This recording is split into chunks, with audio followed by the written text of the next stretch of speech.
সৌভাগ্যক্রমে পুরাতন চাকরটি ছেলেটিকে খুব ভালোবাসতো। তাই সে চুপচাপ দাঁড়িয়ে আত্মাদের পরিকল্পনা শুনছিল আর ভাবলো বরের বাড়ি থেকে কনের বাড়ি অনেক দূরের রাস্তা। তখন বাঘের গল্পের আত্মা বলল, যুবকটি গরমে পিপাসার্ত হয়ে পড়বে, আর পানির আত্মাটি হলো আমার বন্ধু। আমি তাকে বলবো রাস্তার ধারের কোনো কুয়োর মধ্যে লুকিয়ে থাকতে, আর পানির উপরে কুমড়োর তৈরি একটা সুন্দর পাত্র ভাসিয়ে রাখতে বলবো। আর যখনই ছেলেটি পানি পান করবে, পানির আত্মা তার গলায় আটকে যাবে এবং তাকে মেরে ফেলবে। তার এই কথা শুনে বাকি আত্মাগুলো বলল, আহা, খুব সুন্দর বুদ্ধি।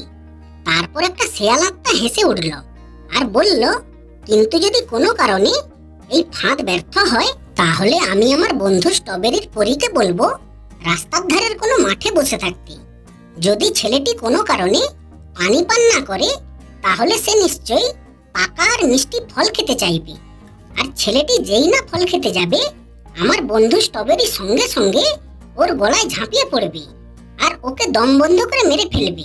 এই কথা শুনে সকল আত্মাদের হাততালিতে চামড়ার থলেটা জোরে জোরে দুলে উঠল। এরপর ভেসে এলো বাদুড় আত্মার নাকি চিৎকার। সে বলল, বিয়ের নিয়ম কানুন আমি জানি।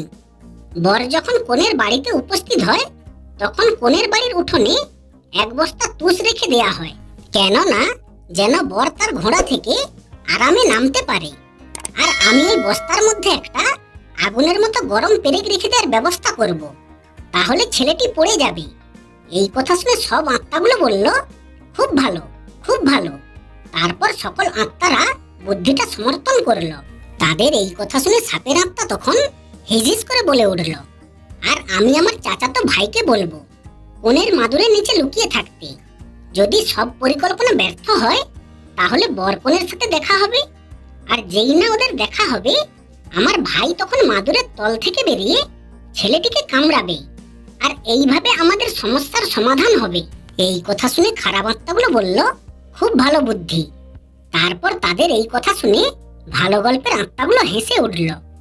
এরপর নেমে এলো নীরবতা, আর থলেটাও স্থির হয়ে গেল।